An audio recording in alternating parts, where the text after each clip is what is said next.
Olá, meus irmãos, olá, minhas irmãs, estamos de volta com o seu programa Celebração e hoje estamos gravando o programa aqui no estúdio Cozinha da Missionária Eunice. Tá bom? Seguindo aquela linha de raciocínio que estávamos falando no programa passado, veja bem, pecado original. Eu falei que o pecado original é um pecado não cometido, não praticado, é um pecado adquirido, é um pecado propagado, um pecado que veio dos primeiros pais de Adão e Eva. Teologicamente, né? A antropologia teológica diz que eles foram os primeiros pais. Não estamos falando de ciência, né? Eles foram os primeiros exemplares humanos a partir da nossa antropologia teológica. Então, pecado não cometido, adquirido, pecado não praticado, mas propagado. Veja bem, uma criança, por exemplo, que adquiriu AIDS no ventre da mãe. Essa criança picou-se, fez uma transfusão, usou uma agulha contaminada, uma seringa contaminada. Ela transou com alguém que estava com vírus. Aquele vírus do HIV que estava no pai, que passou para a mulher, passou para o filho. Passou para a criança. A criança é inocente. A criança não tem nada a ver com o que fez o pai, com o que fez a mãe. Mas ela é portadora do vírus HIV. Um outro exemplo.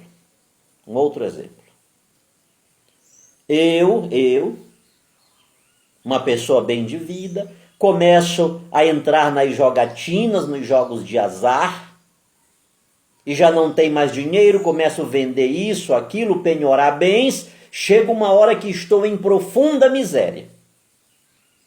Os meus filhos jogaram, a minha esposa jogaram. Quantos deles não disseram para mim, para com isso?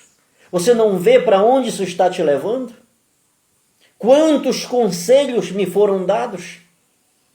Mas agora, perdi casa, perdi tudo. A minha família está em profunda miséria, os meus filhos estão em profunda miséria por causa de mim. Eu perdi tudo. Então, caiu sobre eles. Eles são solidários com o meu nada mais ter. Então o pecado original desculpe-me, talvez não lhe tenha feito entender satisfatoriamente, mas é este pecado. Eu participo, eu sou solidário da consequência de um ato errado cometido por meu pai, cometido por minha mãe.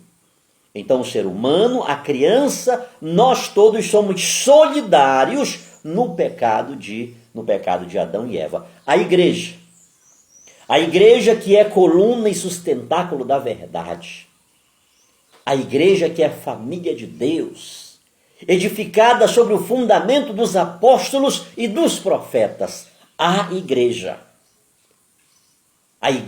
da qual Jesus é a principal pedra da esquina, a pedra angular, em consciência. A igreja em harmonia, em sintonia com seu esposo, com sua cabeça, de modo algum pode fechar a porta da salvação que lhe é por direito abrir ao mundo, sobretudo a uma criança que não pecou à semelhança de Adão, mas que herdou de Adão este vírus que gera morte e morte eterna. O salário do pecado é a morte. Inclusive, este pecado original, este pecado por propagação, se ele não for curado, se ele não for sanado, se não for lhe aplicado a medicação exata, este pecado leva para o inferno. Então a igreja, em consciência, em harmonia com seu esposo, ela jamais pode fechar as portas da salvação que lhe é por direito abrir e abrir ao mundo. Ela não pode excluir as crianças. Por sinal, as crianças devem ser as primeiras, porque delas é o reino dos céus. Uma pessoa adulta, já falei em outros momentos, em outras ocasiões, ela precisa ouvir, ela precisa crer, ela precisa fazer uma profissão de fé, ela precisa refletir, ela precisa guardar mandamentos, ela precisa de uma vida sacramental, ela precisa de boas obras, ela precisa fazer renúncias, porque ela tem consciência, ela tem a sua faculdade intelectiva. O ser humano adulto tem a faculdade de escolha, aqueles que podem ter, que muitos não podem. Falei no programa passado, o batismo, antes de ser uma opção pessoal, racional, é um dom, é uma graça. E é por ser este dom e por ser esta graça que a igreja administra as crianças. Mas você vai entender, aí para frente a gente vai falar, que mesmo sendo este dom e esta graça, este dom passa também pela razão. Em uma outra oportunidade eu falarei sobre esta questão, porque a criança ela não pode crer, ela não pode optar, ela não pode escolher, ela não tem faculdade intelectiva, mas o pai tem. Por isso que precisa dos padrinhos, por isso que precisa de um ministro validamente ordenado pela igreja, porque essa criança será batizada na fé da igreja. Então, queridos irmãos, queridas irmãs, a igreja não pode fechar a porta da salvação, sobretudo às crianças. O pecado infantil, já falei, é pecado contraído, propagado, não praticado, não cometido. Esse pecado veio dos primeiros exemplares humanos e chegou ao último que acaba de nascer. Não perca isto. Eu estou falando que este pecado atinge a criança que está sendo formada, a criança que está no ventre materno. Este pecado é terrível, esta seta que o demônio jogou na humanidade é terrível.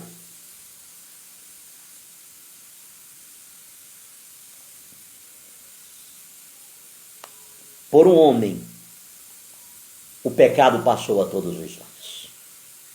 Preste atenção no que um pai de família pode fazer com a sua família. Preste atenção no que um membro da nossa família, um filho drogado, pode fazer com toda uma família. Preste atenção no que sobreveio aquela embarcação que estava em alto mar, indo para Nínive, por causa de um profeta do Senhor que estava dormindo no porão daquela embarcação.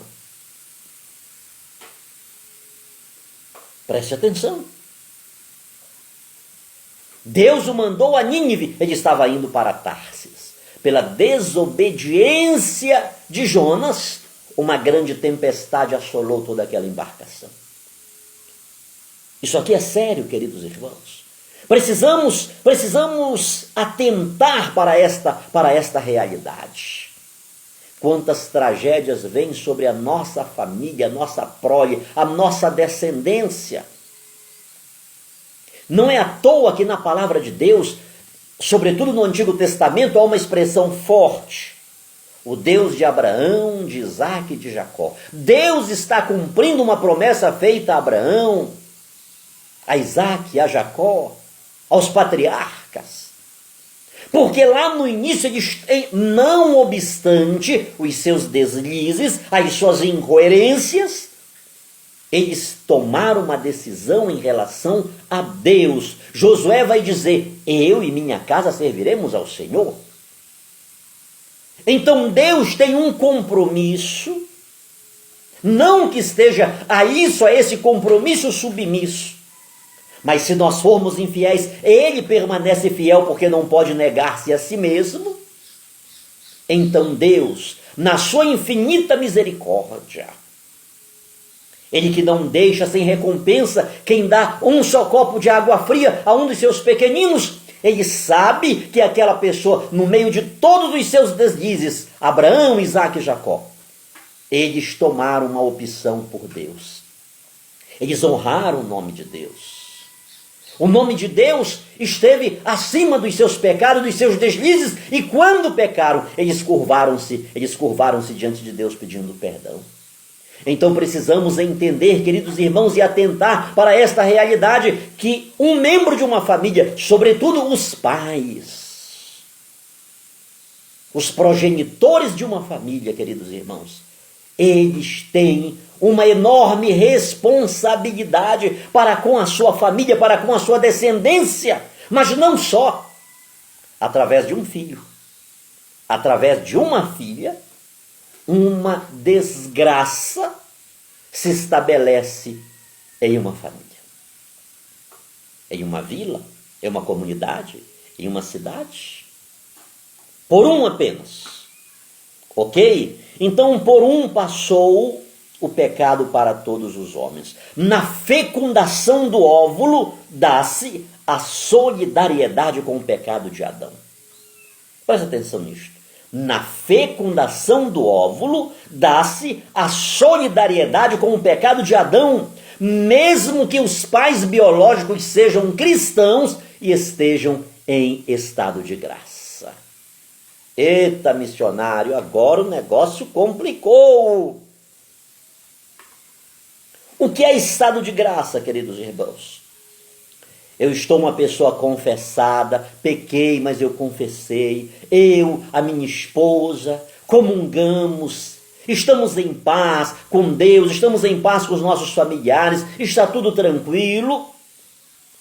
Pelo nível da nossa consciência, estamos vivendo uma vida de santidade, uma vida de pureza, e eu e a minha esposa vamos ter uma relação sexual e ali vai acontecer a fecundação. O meu espermatozoide irá fecundar-lhe o seu óvulo e uma nova vida vai surgir ali. Mesmo que eu e minha esposa estejamos em estado de graça, isso não impede que o pecado original de Adão e Eva seja propagado aquela nova vida que está em formação. Eu preciso falar um pouco com você mais sobre isso. Mas missionário, se estamos em estado de graça, o nosso estado de graça não impede que o pecado original seja propagado àquela criança, aquele filho. A palavra de Deus não diz, o Senhor não falou no programa passado, lá em Atos 16:31, crê no Senhor Jesus Cristo e serás salvo tu e a tua casa. Queridos irmãos, queridas irmãs, é verdade.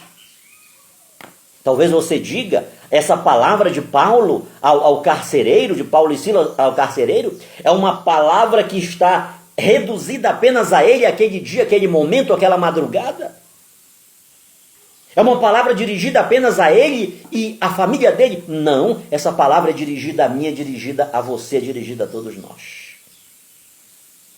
Pense nisto.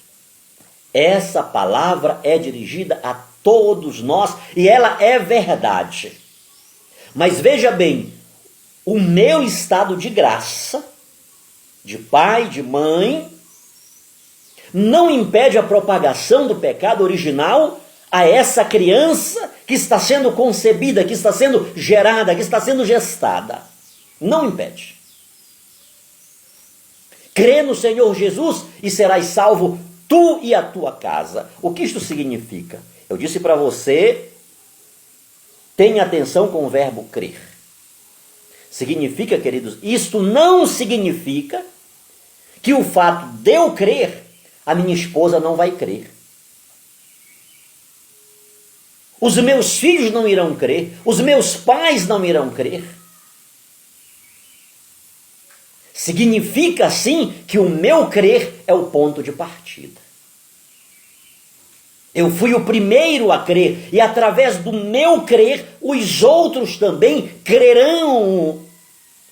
Até porque o crer deles dependerá de verem se de fato eu creio. O que é o meu crer? É um crer vertical? Eu e Deus? Uma cruz que só tem a haste vertical e não tem a horizontal? Essa fé intimista? Essa fé sem obras? Esse crer, essa fé que não opera pelo amor, como diz São Tiago? Eu devo crer, preciso compreender o que é crer, para que a minha casa possa crer através do meu crer. Para que a minha casa possa dizer, como disseram a mulher samaritana, os habitantes de Samaria, nós cremos agora, não pelo que tu nos disseste, mas porque estamos vendo. Mas a mulher samaritana, ela foi o pontapé inicial. Ela viu, ela creu, ela testemunhou e ela foi falar, ela foi dizer, ela foi testemunhar o que tinha acontecido com ela. E venham, que ele está lá. Então, o meu crer é o ponto de partida, não é um crer estático. Não é um crer robótico. Não é um crer egocêntrico, intimista. É um crer dilatado, é uma fé que tem obras, que tem ação, que tem atividade, que tem dinamismo. Então, queridos irmãos, queridas irmãs, precisamos compreender: o meu estado de graça não impede a propagação do pecado original, aquela criança que está sendo gestada no momento do óvulo e do espermatozoide. Não impede. Todavia, por eu ser um pai cristão, por eu ser uma mãe cristã, Deus confere a mim um remédio para que aquele pecado original seja estancado naquela criança. Aleluia! Deus me dá graça. Pelo sacramento do batismo, aquele pecado original que foi propagado àquela criança inocente, ele será estancado. E aquela criança passará a ser filha de Deus, filho de Deus. Assim como o meu crer, crê no Senhor Jesus e serás salvo, tu e a tua casa. A minha família será salva a partir do meu crer, mas a minha família vai ver em mim se eu creio de fato, se eu creio de verdade. Com exceção de Maria Santíssima. Isso aqui vai ser um outro capítulo, um outro momento falarei sobre isso. Com exceção de Maria Santíssima, em Adão e Eva, todos pecaram e pecaram desde o ventre. Preste atenção nisso. Mas missionário, o Senhor não está falando todos? Todos não é todos, porque Maria Santíssima está fora. Quem disse para você que ela está fora? Eu não falei isso. Ela mesma diz: a minha alma se exulta de alegria, meu espírito exulta de alegria em Deus, meu Salvador. Antes que Jesus fosse o meu e o seu Salvador, ele foi Salvador dela. Está aqui na palavra, irmãos. É palavra de Deus. A minha alma engrandece ao Senhor e o meu espírito exulta de alegria em Deus, meu Salvador. Ele foi o Salvador dela. Em outra oportunidade eu falarei sobre isso, porque vou falar sobre Maria Santíssima. Então, com exceção de Maria Santíssima, em Adão e Eva, todos pecaram desde o ventre. Porque o demônio, com o pecado de Adão e Eva, sujou a imagem e semelhança de Deus, e desde o ventre, Porque o demônio, com o pecado de Adão e Eva, o pecado da desobediência, o pecado do orgulho, o pecado do egoísmo, o pecado da prepotência, o pecado do querer ser igual a Deus, porque é esse o projeto do diabo. O demônio ele quer subir e fazer o seu trono acima do trono de Deus. Esse é o projeto do demônio. Muitas pessoas o que elas querem ser é cabeça e não cauda. Todo mundo agora quer ser patrão e não tem mais ninguém empregado. Todo mundo trabalha por estar por cima e não por baixo. O demônio ele só sabe o caminho de subida. Deus, porque não tem nada acima dele para o que ele possa subir. Porque Deus, não há nada que se lhe ombreie, que ele tenha que olhar para baixo, para os lados, ele tem necessariamente que olhar para baixo. Todos os dias Deus se abaixa, Deus se humilha, todos os dias ele vem a nós. Mas o demônio não, ele quer subir, ele quer ser cabeça, ele quer mandar, ele quer ser patrão, ele quer estar por cima. Precisamos aprender muita coisa com Deus, queridos irmãos. Precisamos aprender muito. Então, porque o demônio sujou com o seu pecado, que passou para Adão, a imagem e semelhança de Deus, Deus então fará uma recriação. Deus irá prover os meios para que um novo Gênesis aconteça. Falaremos disso no nosso próximo programa. Grande abraço. Deus abençoe.